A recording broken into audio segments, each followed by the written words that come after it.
Okay, so let's address some of the questions that arise out of section 5.2 because there are some real subtle points being made in this section. Let's do it by running through a little piece of sample code, okay? So you've seen this from day one, right? We've got a primitive data type. This isn't a class, it's just a little old lonely integer, I, and another little lonely integer, j, okay? Then we're going to call a method. That method expects an integer and a double and changes them, ends, and we're going to see what happens through the life of these variables. So let's kick this one off by finishing this up and starting over. Okay, I'm going to hit the run button for the Canvas viewer, and we'll take a step, and there's I. It's not a class. It's not an object, it's just a little tiny integer. It's got a 99 in it. And now here's j. Okay, so let's step into the method call. That's this guy. Okay, step into, and now we're inside the method. And you see what's happened. These don't live anymore. These are grayed out. They no longer exist. We've gone through the wormhole and we're inside another universe where the variables a and b happen to be alive, but not I and j. The variables a and b just were sent in, and because they're primitive data types, okay, the book points out in Java, this is pass by value. So we don't know where these guys live in the other universe. We just know that they had the value of 99 and 98.6.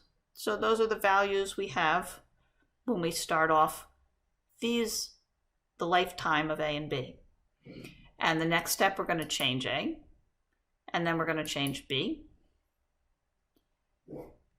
But the next step ends the life of A and B.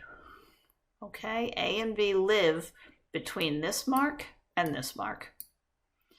And when we hit go and go back through the wormhole to this method, A and B will no longer exist. And you can see I and J were just sitting there back in universe 1, happy as a clam. Nothing happened to them. So we take one more step. Now A and B are grayed out.